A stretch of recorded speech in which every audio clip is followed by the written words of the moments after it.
I know that you're working on incredible I mean, I think I'm allowed to say it now, right? That you worked on that, or?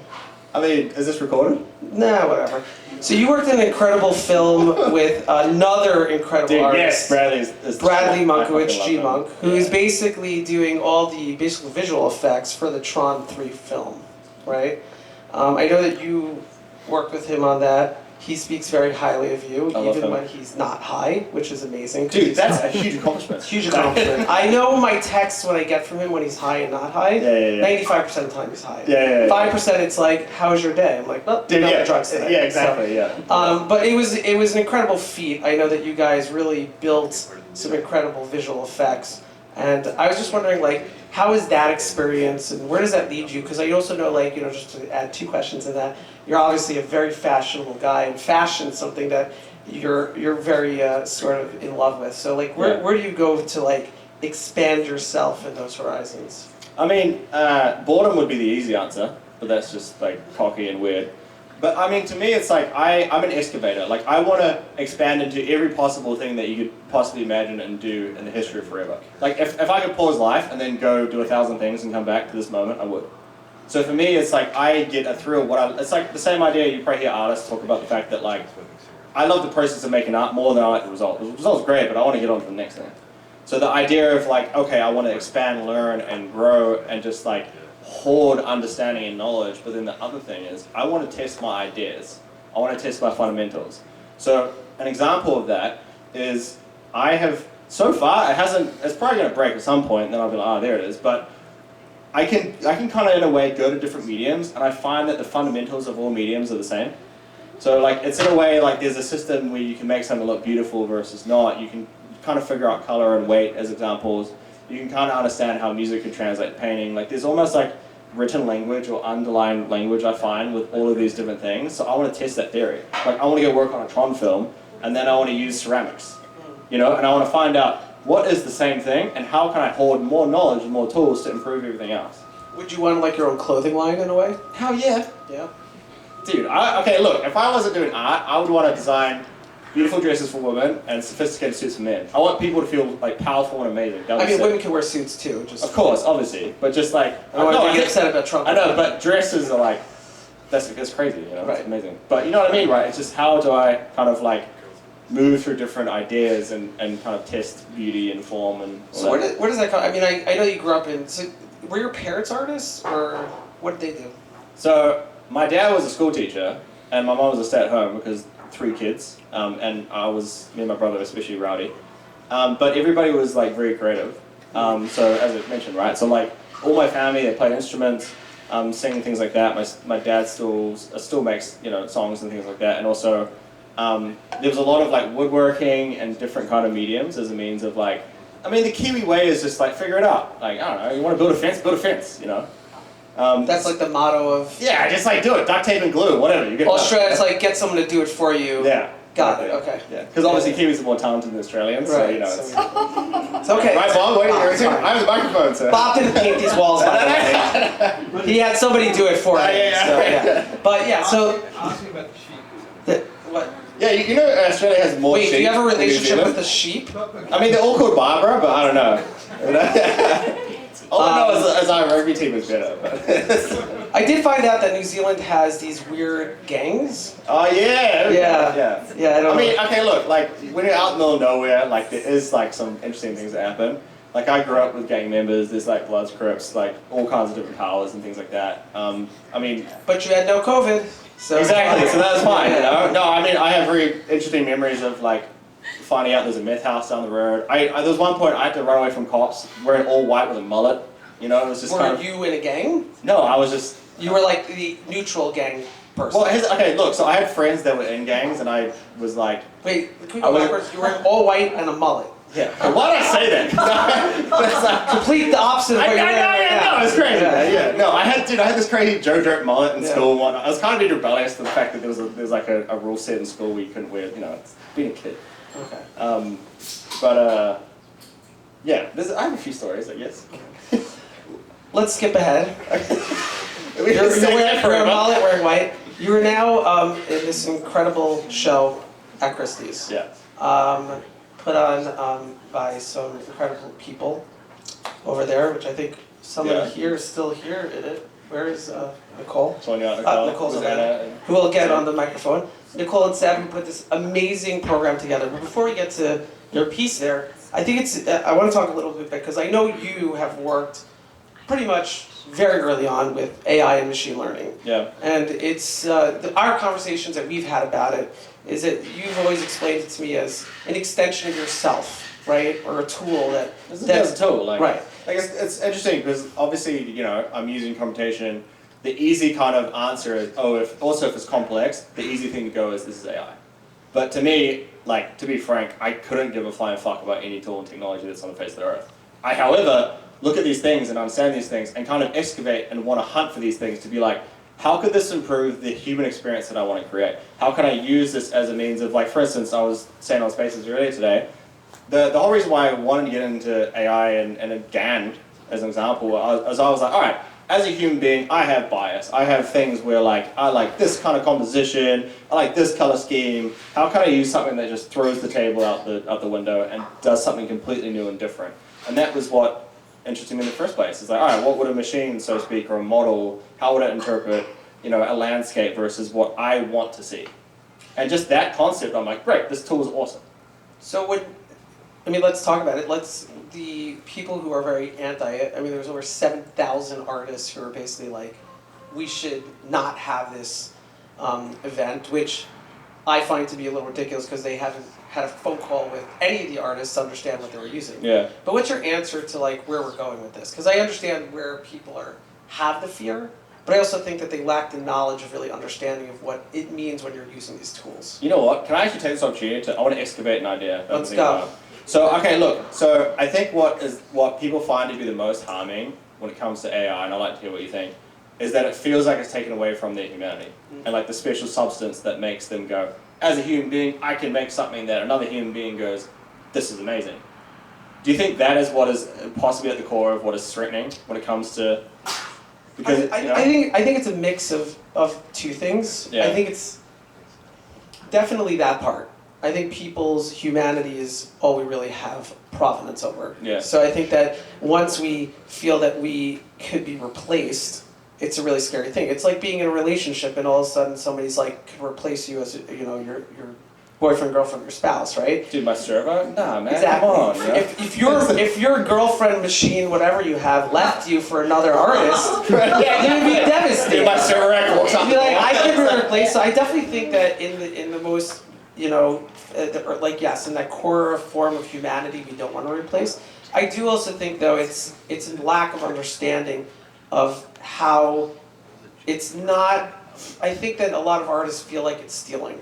Yeah. And it's taking things from other people without having the knowledge of realizing that most of these artists actually, or almost all these artists, built their own models based on their own art. Yeah. Which I think is a big deal, right? And I think there's a time, like, again, I'm not an art historian, but from what I understand, their easels used to have to stay in place. So when you were a landscape artist, you couldn't paint outside, right? When they made movable easels, all those landscape artists said, look, you're cheating.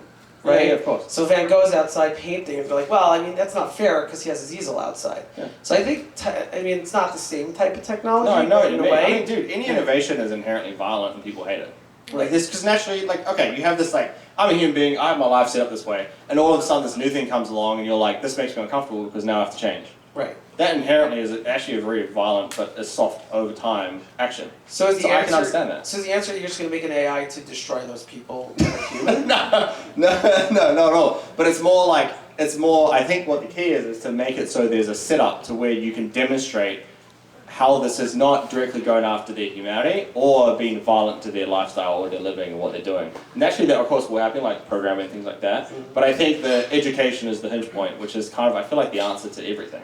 Like once you understand how this works, you go, oh, actually, this thing's actually kind of dumb. It just like puts together a weight system based off an apple. This word that this model knows correlates to this shape, and then red correlates to this. And you go, oh, you just have a 50-50%, and then you get your image. So the piece like it's not that deep. Right. So the piece that you created is sort of like a mixed amount, like kind of like that, right? Like you created this amazing piece, which I want you to talk about if you get Nicole on, where I feel like you look at it and you're like blown away by it, and you're just kind of like, in its massiveness.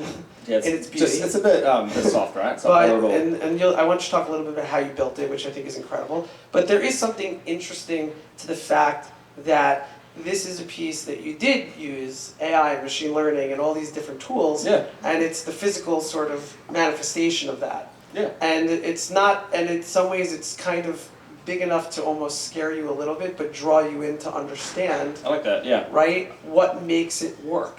Yeah, yeah. And I think that's the way that we should be approaching these types Well, of I mean, things. if you've seen the sculpture, like, what I'm doing, I'm not trying to blend the two together. I'm trying to have them be in stark contrast. But when you look at it, you're like, somehow this works.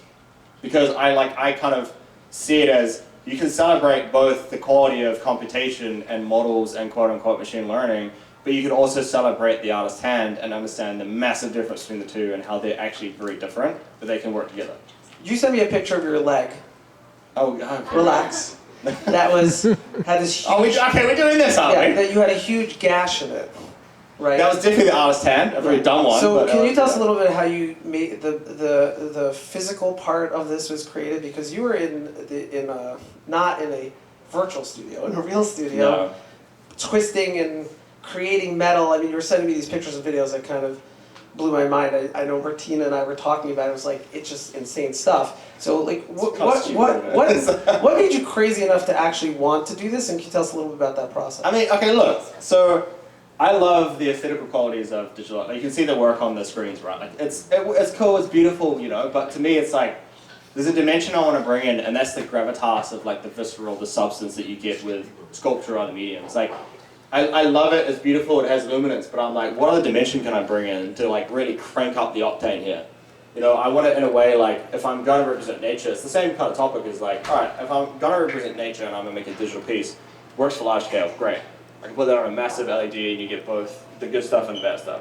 If I'm going to make something that is more of a smaller form factor, I need to make sure I can bring in the honesty of nature. And how do I do that? I can use another material to be in collaboration with that. So I can bring back that viscerality, that substance, that earth, that nature, that quality of honesty that you see in the ocean.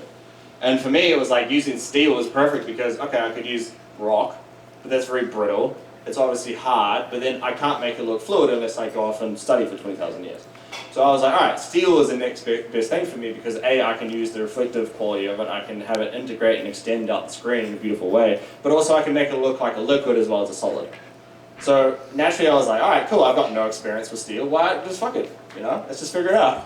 So having collaborators that are gracious enough to teach me, I was working with a metal worker hand in hand, and very quickly kind of tried to apply what I know about all these other mediums to this new one, and then just went for it. Like I just, half the time when I was building this thing, it was, I built the back piece in my head at 4 in the morning in the shower while I was covered in soot.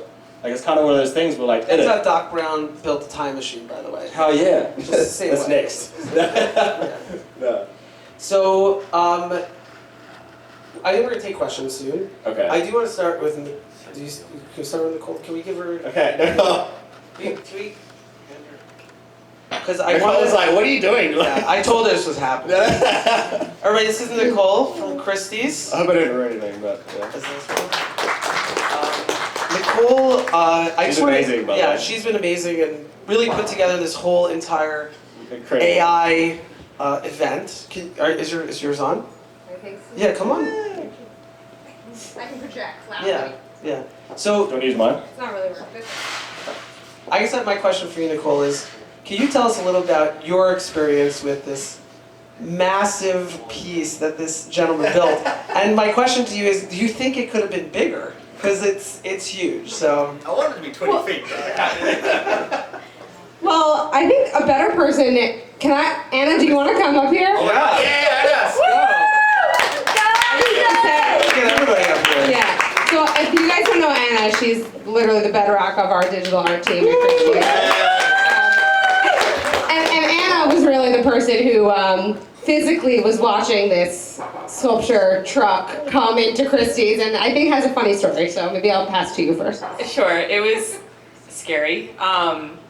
Basically, we got a notification that the truck had arrived with this giant sculpture. I go down to our docks and I look at the truck, and there's a whole crowd standing there looking at it because there was no possible way to actually get the sculpture out of the truck and onto Christie's like the landing essentially.